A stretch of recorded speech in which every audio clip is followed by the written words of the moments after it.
This episode of Planted is brought to you by Pax Labs.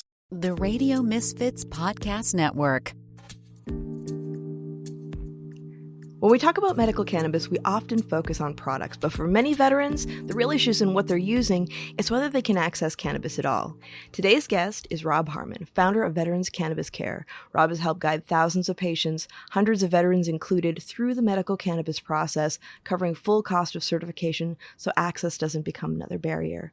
This work isn't about marketing or headlines, it's about care, community, and meeting people where they are. Because normalization doesn't happen through slogans, it happens through stories and through people who show up. Robb has been in the Florida medical cannabis market from very early on. So we're going to have a great conversation today. I'm Sara, and this is Planted. Robb, welcome to the show. Thank you, Sara. Appreciate you having me today. Absolutely. So the question I like to ask all of my guests is, what was your first cannabis experience? Well, actually, I have three first cannabis experiences. The first time was 1984 or so, around that time when I was in high school. Went to a Halloween party. Some friends had some with them in a little makeshift pipe made out of a container or something along those lines. It worked. Smoked that night, and it was amazing. I felt different than I'd ever felt before. Dabbled a little throughout high school. I was an athlete, so in off season I'd smoke and surf, and then during the on season I wouldn't smoke. So that continued through high school. When I got into college around 1990 or so, I was at a friend's house and they asked me if I wanted to smoke, and I said, sure. So they pulled out this bud and I was like, what is that? And they're like, oh, this is weed. I'm like, no, that's not the stuff I'm used to looking at. That's the stuff on High Times. I thought that was fake. I thought it was just graphics. So they're like, no, you want to try it? So I tried it, and that was a second huge experience. I lived just a few blocks away. When I was walking home, all the street lights were like illuminated, but it was dark at night. So I got lost just a short ride away, and then I stopped at Wendy's on the way home, and by the time I got home I was starving, of course, and I had cotton mouth so bad that I couldn't even swallow. I'm in a cold house in Tallahassee. Meanwhile, we're broke as can be. We don't have any heat, so it's freezing cold. I'm in a house freezing cold with cotton mouth and by myself. So it was a unique experience. And then I've been smoking every day since. So even though you're working from the medical side and it's about creating access through recommendations with your team of physicians, that's still part of the movement. That's actually a huge part of creating safe access. And you've been involved in this for quite some time. How did you get involved? Well, like you said, I had a medical doctor's office here. We opened up in March 19th of 2019, so almost 7 years now. We've done 8,000 activations and probably 35,000 to 40 recertifications. And from the first few years of being in business, I had a call center in here with multiple patients working, and everybody would disposition the call, whether it was could not afford, not interested, for whatever reason. And the number one that kept coming up, was veteran can't afford. Veteran can't afford. And I'm thinking, whoa, something's wrong here. What do you mean veteran can't afford? They can't afford a chance of a better quality life? So at that point, I just said, hey, let's start a nonprofit and I'll start paying for everything. I had a grandiose idea that all the dispensaries would chip in and we'd have this big rah-rah party and we'd help as many people as we could.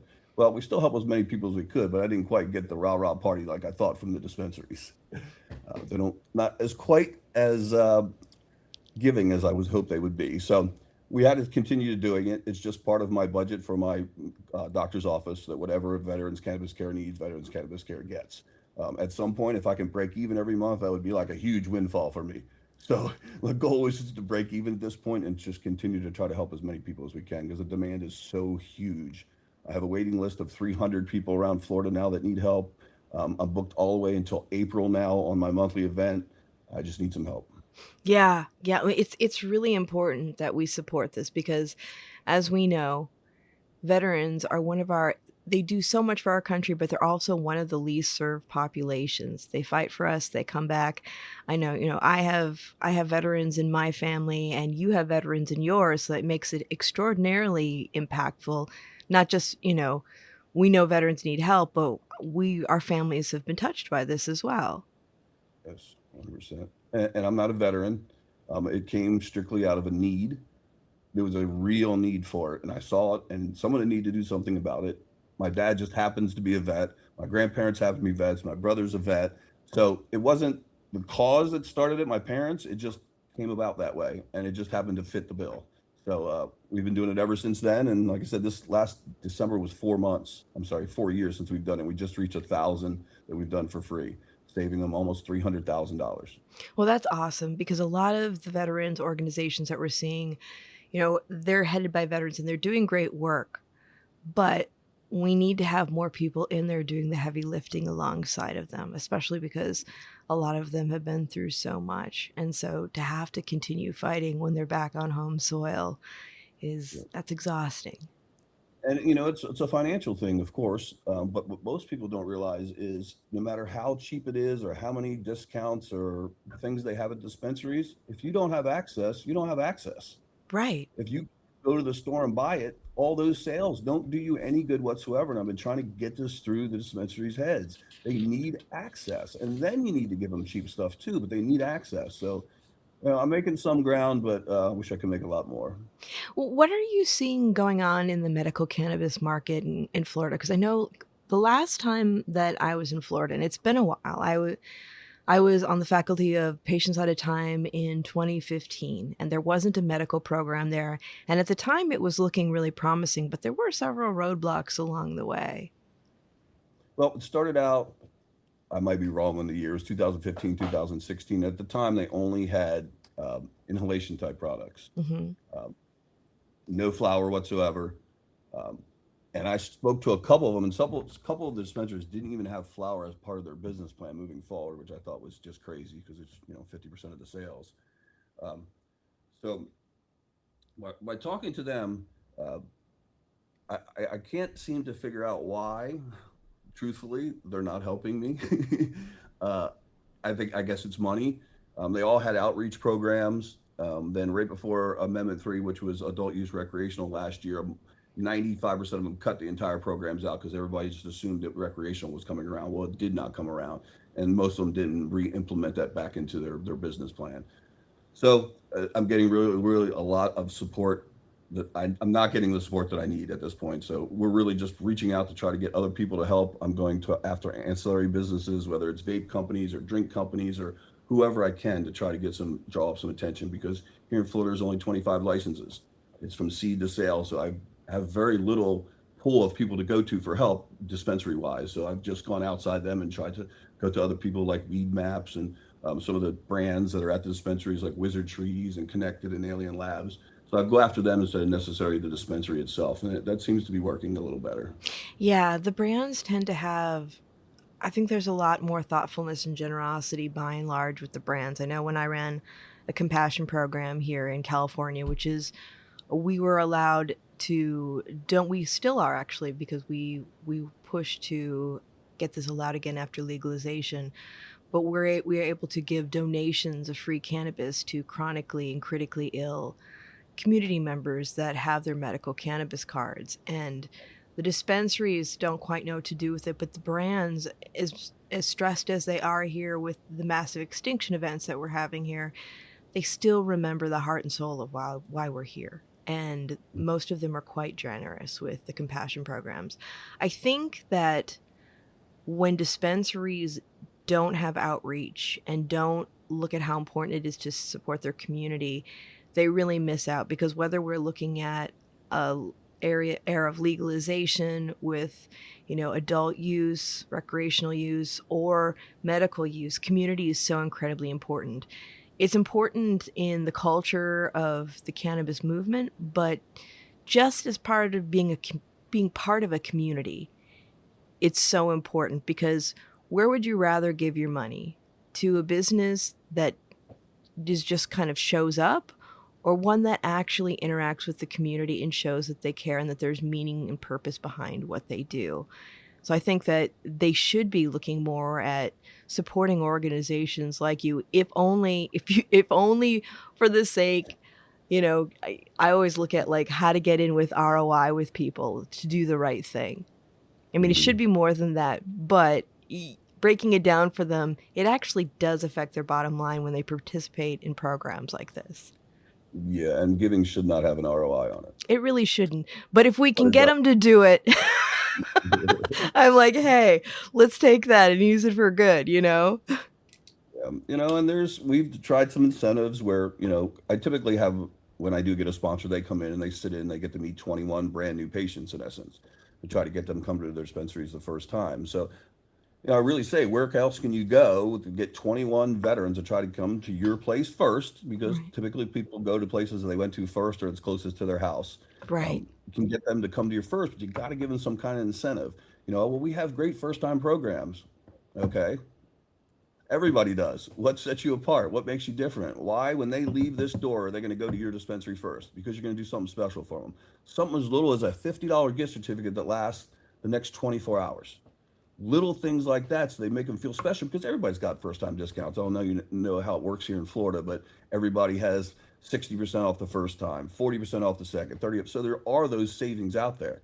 Um, Yeah, and that's a great initial savings, but then you get people who bounce from dispensary to dispensary just getting those bonuses, and then do they return? The differentiation of care makes it's so impactful. right. And veterans know, and they understand, and they see who is helping or is helping. A lot of people just are using veterans to make money. They're not actually helping them.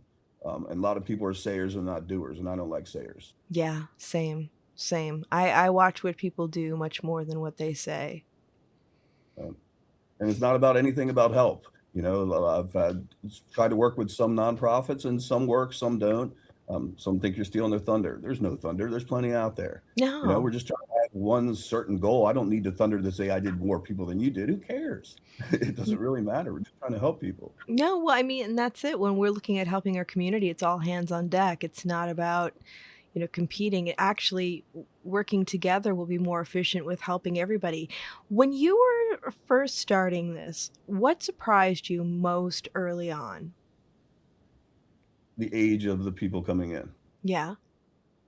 What were the I just ages? assumed I assumed they'd be, 40 and under, and they're 40 and over.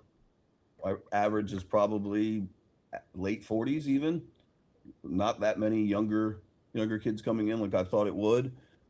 So that was huge surprise. And the older crowd too. Got patients that are in their 80s. So that's really cool. A big surprise is a grandmother calling in to refer their grandson who needed cannabis. That's My awesome. grandmother referred me to the police, not to a cannabis facility. Yeah, times have changed, haven't they? Times have changed dramatically. So just seeing that alone is really cool. The stigma of coming in, people wanted me to draw the blinds. They didn't want to see anybody here in case they saw them here. And I used to say, hey, if they're here, you're here too. You're here for the same thing. Let's just kind of go about our business. But it was that bad when we first started. It's gotten so much better now. I don't have to close the blinds anymore. People don't come in with sunglasses on. It's still there a little bit, but it's gotten so much better, especially with the veterans. Yeah, I think the stigma has alleviated somewhat. And I think actually that that's kind of impactful on whether people who are younger are using it too. Because when you have stigma, you have a little bit more questioning, especially for some of the younger daredevils that are like, oh, well, I'm not supposed to. There's something wrong with this. Well, I got to see what's up with that. But also, like, when we talk about seniors being one of the fastest growing populations using cannabis, and we've heard this probably for the past decade, I got to call bullshit on it, because I think that these are people who have always used cannabis, and they started using it at a time where it was less stigmatized, but also made it through the war on drugs. So, of course, you're going to be more careful and you keep your business to yourself. But when the stigma is lifted, you can have the conversations, you can have the access. You don't have to go to your guy. You can go to a dispensary, have a variety of choices, not have to sit down with the person, get high with them, and hear about their horrible band. Right. And the diesel that they brought you, or the kush that they brought you, Yeah. Yeah. I late mean, and wet. yeah, exactly. I just remember, like, my person showing up with several bags, and I'm just like, so what is it and what should I get? And they're like, I don't know, just smell it and see what you think. And it's like, oh, all right, well, this could either be a really relaxing experience, or I might be feeling kind of anxious. I'm not sure what's going to happen, but let's roll the dice. And the stigma is much worse for the veterans because they don't know if they're going to lose their benefits. There's so much Right. false information out about that. What if I test positive at the VA? What happens? So it's even more stress for them, and the stigma is even there for them. That's why we like to do event monthly. So you have more veterans there. They can see other veterans there. They feel a little bit more comfortable. Because a lot of them come in here look like deer in headlights Oh, I'm because they sure. know they're doing something illegal, and all they've ever been told was they're wrong for thinking this. It's illegal. You can't do it, and you're a drug addict. Right.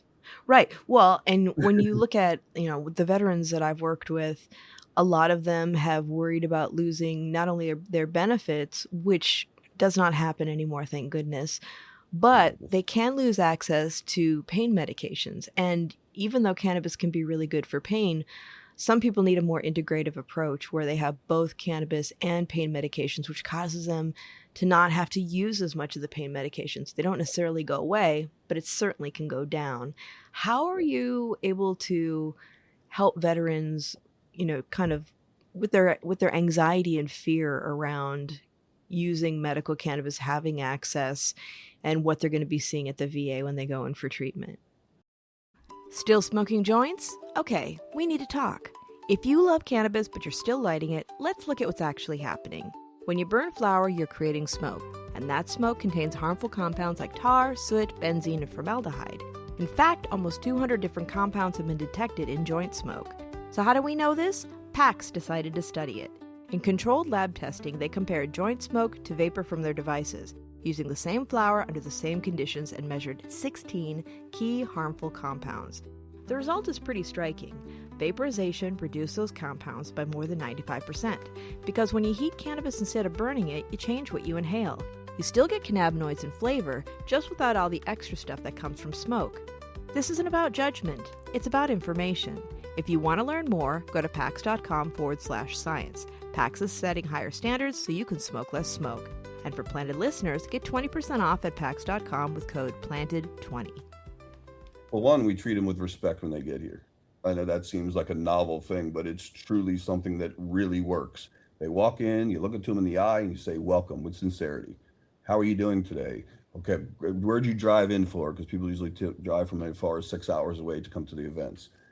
How are you doing today? How are you? How was your drive? And that alone really helps. They feel a little bit more comfortable there. They see other veterans around. We talk to them about it the whole time. I'm usually out there and I talk about weed, and I use words that aren't the medical terms, but I'm just trying to destigmatize. I wear shirts that say it's okay to smoke weed. Weed works. Give weed a chance. Cannabis is medicine. So we've been trying to destigmatize the entire time, especially with the veterans. But I think the biggest key was having them come in and seeing other veterans here really helped them feel more comfortable. Yeah, the peer support is so impactful. It's so impactful. What kind of events have you been throwing? Well, we just do the event here. It's the last Tuesday of every month. I say event because we try to make it sound special, but there's hip and involved, so it can't be too much of an event anyway. We do it last Tuesday of every month. I've also done a couple offsite. I did one in St. Pete back in August or so. I partnered with someone else and we did it there. I'm trying to do more and more. Of course, it's all a money thing. The state is supposed to, it's been through the House, voted that veterans cards will drop to $15 instead of $77.75. So that's 80% discount for me, in essence. So that'll allow me to do even more patients because, money's always a big thing. So once that goes through in July, I'm probably going to do an event where we do 100 veterans. I'll recruit some doctors from around the state and they'll come in. We'll get everybody, we'll have a little entertainment. We'll have, vendors and dispensaries here. So we're going to reach out, slowly do more and more events. I want to do an event at some point called Free, where it's free for all veterans, all entertainment's free. All the artists have donated their time. And I think we can make it such a massive, massive, huge thing that's never been done before in the country, attendance wise. It will be, Woodstock on steroids with veterans. I love that. I think we could really pull it off and just have a bunch of service type communities, veteran service businesses there and all the dispensaries. So when they walk out, they got bags full of swag. They have education, they have services, all that. So that's in the future. I'll see if I can pull it off, but I think we could really make an impact with that, especially if we call it free and make it free. Yeah. Well, and looking at, this is care, this is community. I mean, this is activism because we are in a very nascent stage with cannabis in all of the states, whether it's fully legal or we're working with medical programs. Do you find that when veterans realize that, HIPAA keeps them safe and that this access is helping enrich their lives, do you feel like it activates them to get more involved in influencing the policy in your state around cannabis or just the Yeah, I think so too. No, I think so too. And once they get it, that it's a medicine and it truly has a science to it, it's not just smoking and getting high and hoping that you don't feel anything. Once they learn about terpenes, they learn about ratios, they learn about all that stuff, and yes, that definitely by far for sure does. Do you find that they're asking more questions about resources on how to get involved? A little bit. Some of them are still shy. It's Sure. still something they're doing that's federally illegal, and the people that are in essence employed them are continuing to send them money. Whichever way you want to look at it. Um, so I love that. Yeah, I mean it's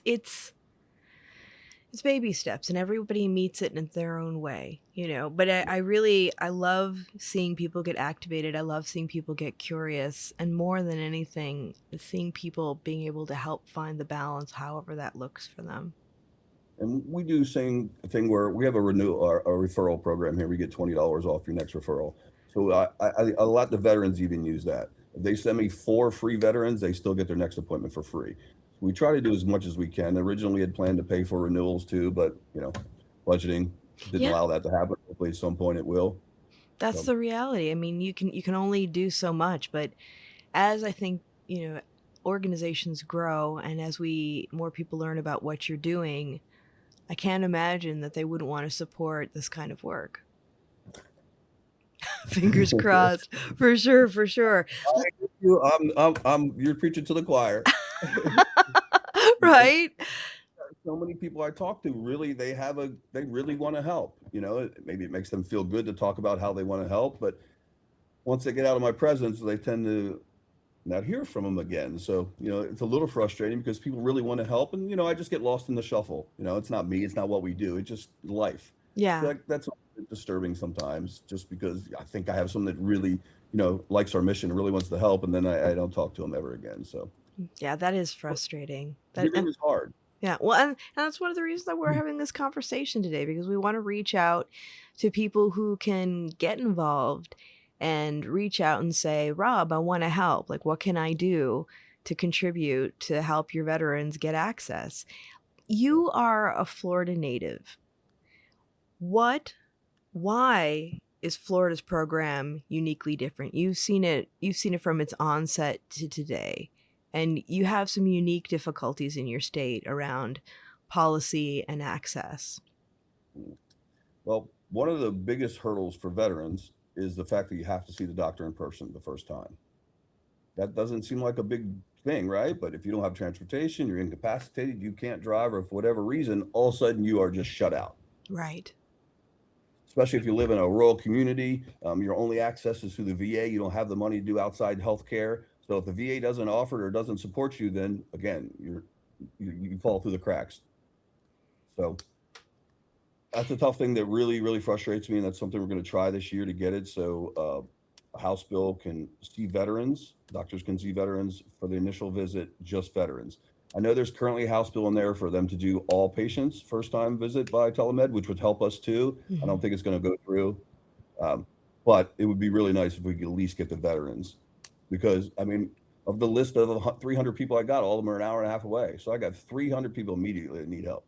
Wow. Yeah, I mean, you'd hope that they would allow that. And then it'd be a baby step. It could almost be a trial program to see how well it would work for the rest of the general public. Because when you're critically and chronically ill, having to get to appointments just for your health is hard enough in itself. But to have to, if there are very few places that you can go to get your recommendations and you've got to get there, that's hard. Yeah, and in my estimation is probably more than 50% of all the veterans that we have helped never made it to the first renewal after 7 months because they couldn't afford even the 7-month renewal. Really? And then the annual 77, 75 comes up, 5 months after that, but one's not good with the other. So literally, we spend the money to get them their initial doctor visit. We spend the money to get them the card, and then they go 7 months and they just can't afford to see the doctor again. So that's a whole nother story. They should not have to ever pay for it to see a doctor too. That's what we do, but I'm the only one that does that, unfortunately.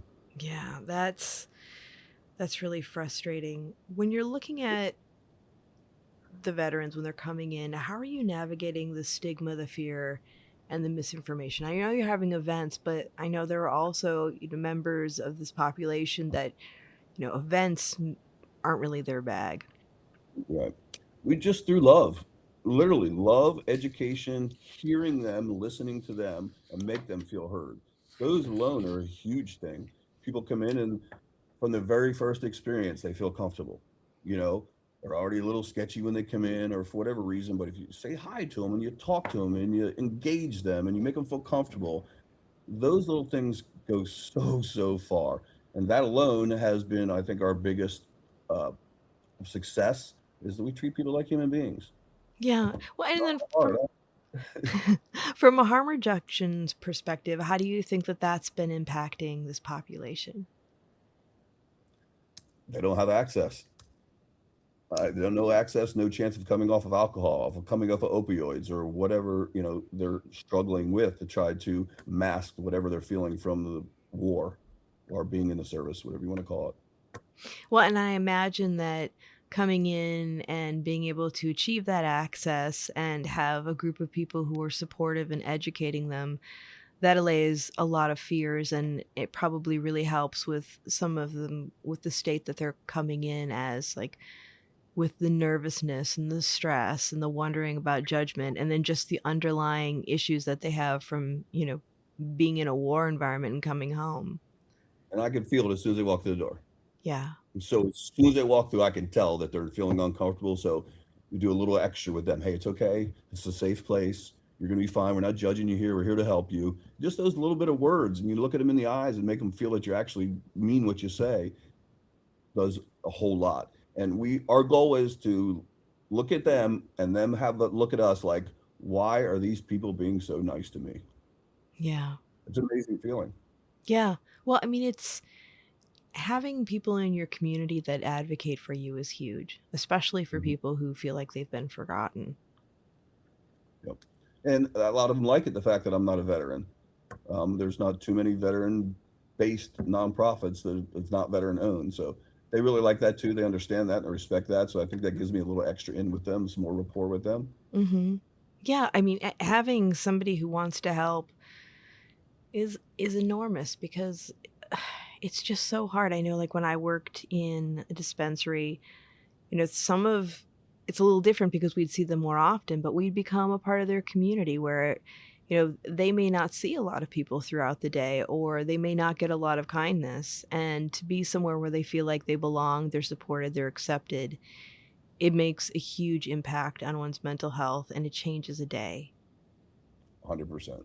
100%. And we typically have, someone will come in as the guinea pig because no one gives away $300 worth of stuff for free with no strings attached. So one veteran will come in and I can tell usually, I'm like, oh, your friend's coming back next month? They're like, yeah, I was the guinea pig. There's no way someone's doing that for you for free. You can go, it's not real. They're going to try to get money out of you somehow. And when they come and they get it, 4 or 5 friends come back the next month. So that's really cool to see all the friends coming back. And they travel from as far as Panama City. We've Wow. done 122 cities people have come from in the state of Florida. And the average drive is about an hour away. So I have a Wow. map that shows every single city we've done, and they travel. It's $300. It's a savings. And some of them, it almost cost them that much in gas money Wow. to Yeah. get here. So I've even given them gas money before to help them get here. So people just need love. Yeah, they do. I mean, that's one of the things I think that we all have in common. I mean, I used to have people who'd say, you've been doing this for a while, you've probably seen a lot. And I was like, yeah. And then they always lean in, like expecting some wild stories. And I'm like, what I've seen is that we all want to be loved, heard, fed, healthy, you know, Supported. supported. Yeah. And what you're doing is a big part of that for these people. Now, let's talk about the Eden Cannabis Partnership. What's going on with that? Well, as you see, I have a hat on here. Yeah, how did it happen? Well, they are one of the newest dispensaries here in town. They currently have 2 locations. I met them last year when they were doing delivery only. Mhm. And I'm in the business, so I'd like to check out the new competition out in the market to refer products or whoever to the customers. And So I placed an order. They called me about an hour before the delivery and said, "Hey, we're just verifying your delivery." The guy on the phone's like, "Hey, you got crunch berries. It's amazing. Did you smell the terps on it? You got to try it." So he was, selling me his product. So I said, "Okay, well, can I have 15 seconds of your time to sell you?" And he said, "Sure." I said, "Listen, I have this veteran nonprofit. Here's what we do, blah, blah, blah." And they're like, "Oh, well, great. We're actually looking for a nonprofit, a veteran nonprofit. The owner's a veteran. We really want to make an impact with veterans." I've heard that a lot of times, but I said, "Okay, great." I said, "Let me smoke the weed first, and depends on how it is, we can do business." Smoked it. It was so good, and I'm picky, and I'm a connoisseur, and I don't say stuff's good rarely, and I really liked it. So I picked up the phone right afterwards, and that was almost a year ago. And we've been building a relationship, and we have a lot of really cool community-based projects coming out this month. I can't quite say yet because they're not set in stone, but they are super supportive of me, and they promise they do everything they can for me, and it's really cool. I actually work there on Wednesdays. I volunteer on Wednesdays. I love the plant so much. It's my therapy. I go. I don't have to be a boss. I don't have to put out fires. I don't have to answer questions. I don't have to answer my phone. I don't have to email anybody for like 7 hours. It's Wow. like being in and I get to help the plants. I'm in the cultivation parts, or sometimes I'll actually do. Well, I'll make gummies. So it's amazing that they allowed me to work there. It's been really, really good for me. So I get to see exactly what they do, how they do it, and they're amazing people on top of it. Hi, Planted listeners. This is Jackie Bryant speaking. I'm a longtime cannabis journalist, writer, and editor, and these days I work for Humboldt Family Farms getting out the message. I'll be spending time with you here on Planted to talk about who we are. If you're listening, you're exactly the kind of person we want to know.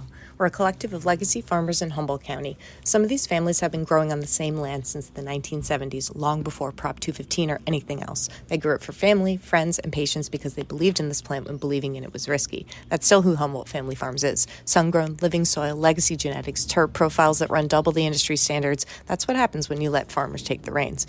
This year, we're at California State Fair, Surfer Magazine. Powder Magazine built a collab around our flower. We hold a medical license at a pivotal moment for federal rescheduling when you think about new markets, exports, whatever comes next. We're distributed across California through Nabis. Find us at Embark, Purple Lotus, California Street Cannabis, and on Flower Co. And if you're someone who wants to be part of what we're building, a buyer, a retail partner, or just someone who wants to smoke the best sun-grown cannabis in California, find us at HumboldtFamilyFarms.com. We want to do business with you. I'm so grateful. Oh, that's wonderful. Now, when I was reading about just like your relationship with them and what you're doing, I saw that there was a loyalty points donation system. Can we talk about that? Yes, very minimally. There's going to be a point system where other patients can donate their points, and they will go to the Veterans Cannabis Care Fund, and in turn, we will give those points to veterans to save them money on purchases. That's awesome. That's awesome. I know that Probably said a little bit more than I should have, but it's pretty exciting. it's super exciting. And I think it's gotta, I mean, one of the things I think makes people feel good is being able to do something like that. I know when I worked in a retail dispensary, we would have people asking all the time because as they would talk to us, they would understand the impact that cannabis and access to cannabis was making on the lives of veterans and people who were sick. And they would say, what can I do to help? Can I donate an eighth? Can I donate my points? And it's, administratively, sometimes people don't want to deal with that because they're already running a business. So it's really nice that you're able to work with somebody who's down for doing that work, and it makes their consumers feel really good about helping out. And that's what community is all about, getting everyone activated. And they're doing it for the right reason. They're not doing it to sell weed to veterans. They're doing it to help veterans. And there's a huge difference. Why do you think that this model works better than traditional fundraising? Because it's cannabis. That makes it extra hard. Yeah. It really does. And the stigma's there. And I can't quite answer that question fully because I'm not quite sure. Well, we'll have to, once it gets going, we'll have to sit down and talk about what it's looking like and what you're excited about around it, because I think that it's going to turn out really, really well. And I've got a couple other cool promotions going on. If you give me a second that I can talk about, if that's sure. Okay. I'd love that. So there's a company out there called Higher Innovation, and they created a air purifier for veterans, so veterans can stay in their houses and smoke and not worry about patient or neighbors or being evicted or for whatever reason. It's literally so veterans can smoke inside their houses. We met. I contacted them. They did a partnership with Fat Nugs. I know the Fat Nugs people.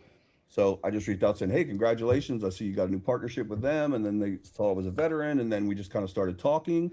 And now we're to the point in the next month or so, we're going to do a raffle of one of their products. It's a Mike Tyson 2.0 air purifier.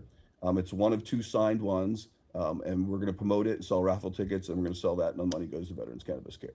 That's awesome. The folks at Higher Innovations are great. And we have everybody on board to do the full marketing too. So we'll get full marketing.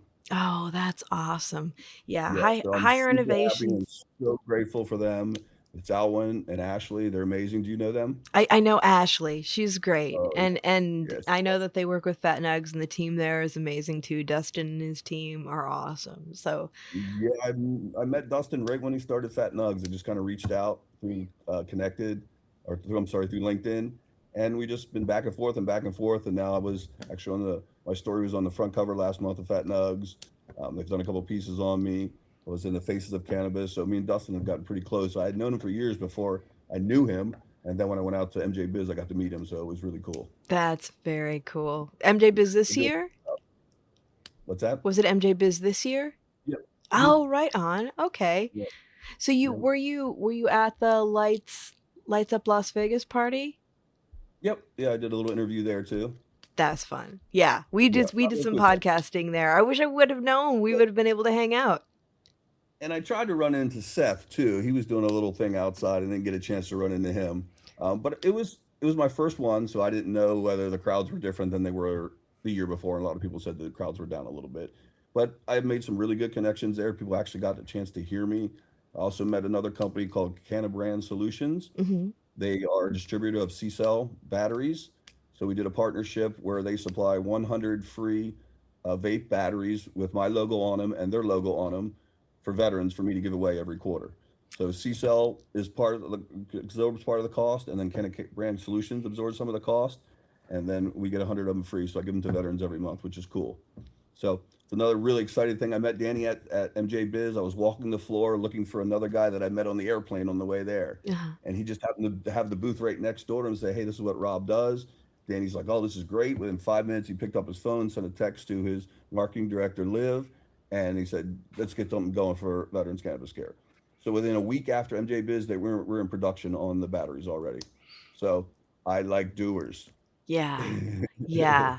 Well, I think, like people were saying, the audience was a little different this year at BizCon, but I feel like although it was a little quieter, the people who were there were doers. There was a lot of doing. There was a lot of business that was done. And it's just so important to reach out to the greater community and see what we can do to help, because you just never know. Yep.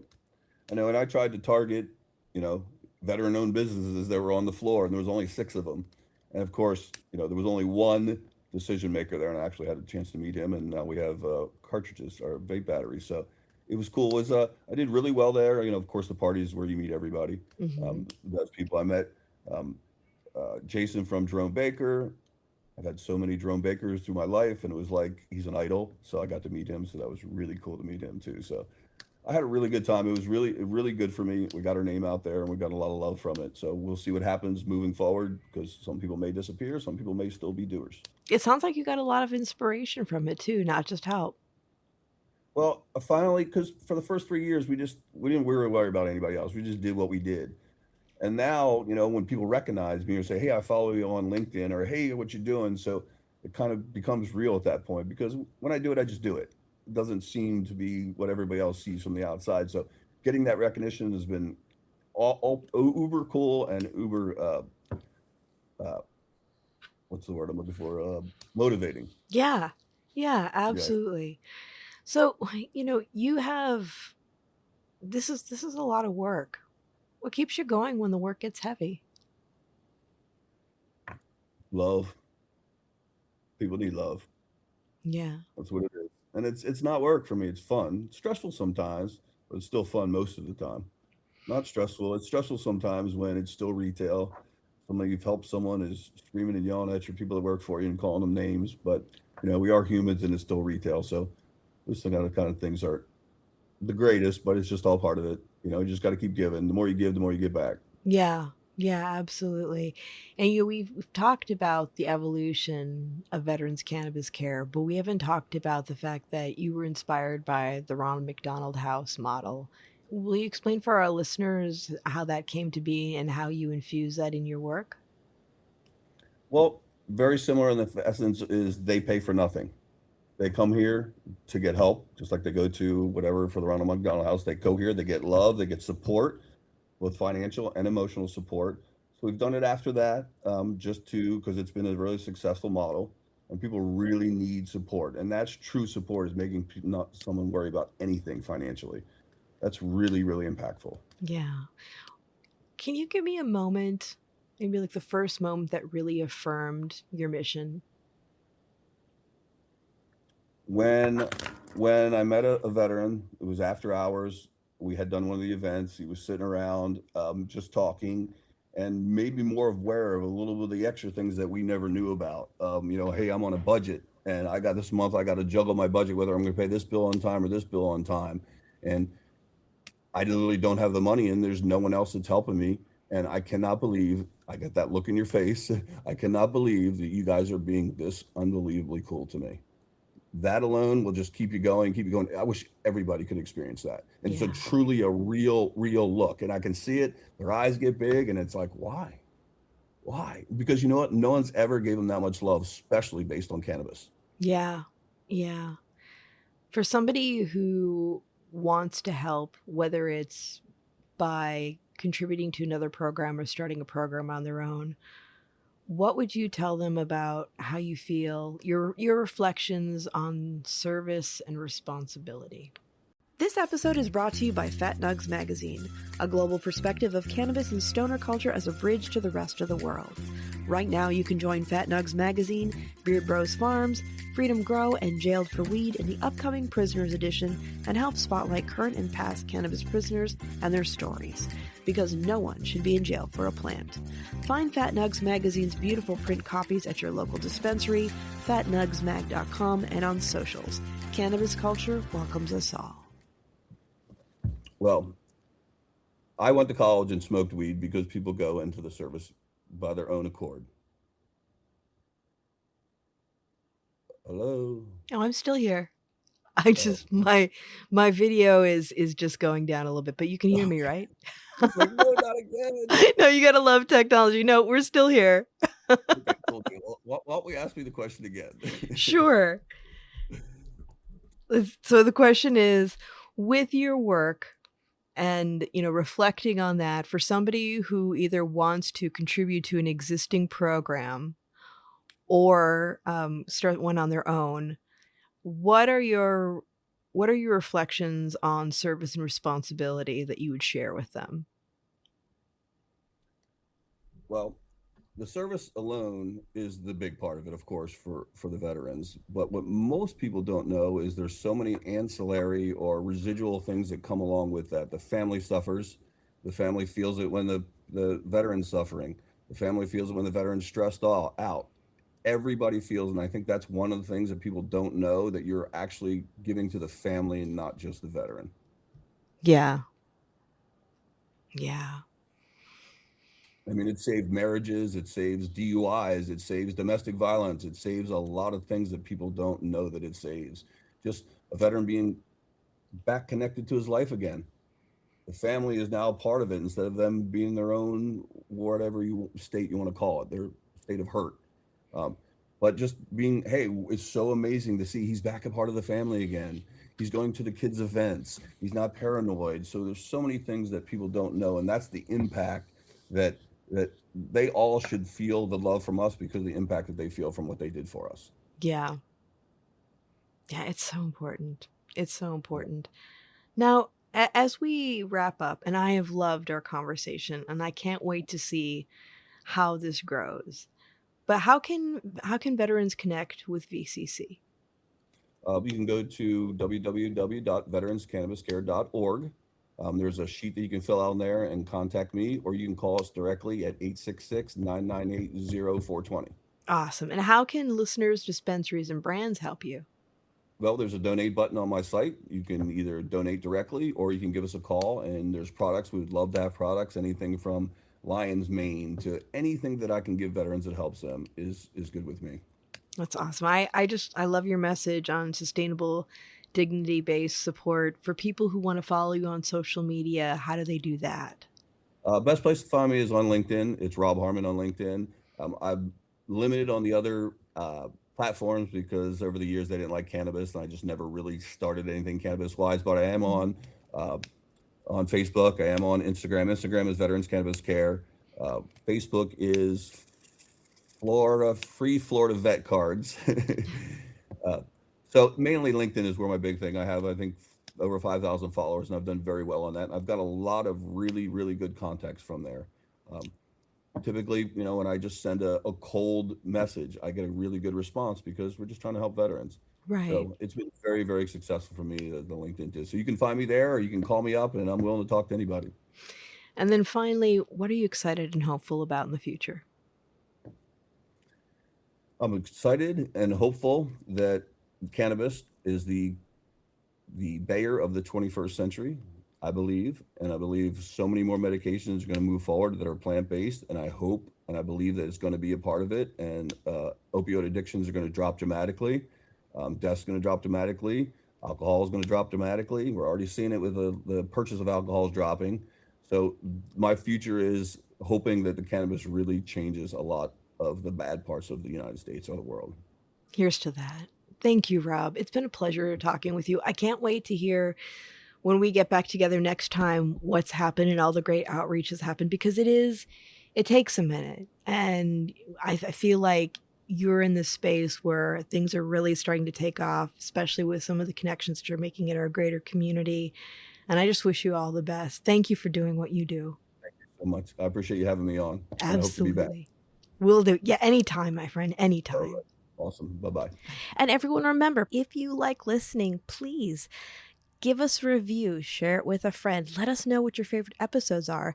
And if you'd like to stay in touch over social media, we are Planted with Sara Pion on Facebook and Planted with Sara on Instagram and Twitter. You can also go to our website, www.plantedwithsara.com, or listen to us on our parent network, Radio Misfits Network, where there are other great podcasts, like one of my favorites, the Winemakers Podcast. So check it out. You can listen to Planted wherever you listen to your favorite podcast, whether that's Pandora, Spotify, Amazon, Google, Apple, Stitcher, TuneIn. We are there. So join us. And until next time, stay curious, stay safe, and remember, it's a wild world out there. Be good to one another. Until next time, take care.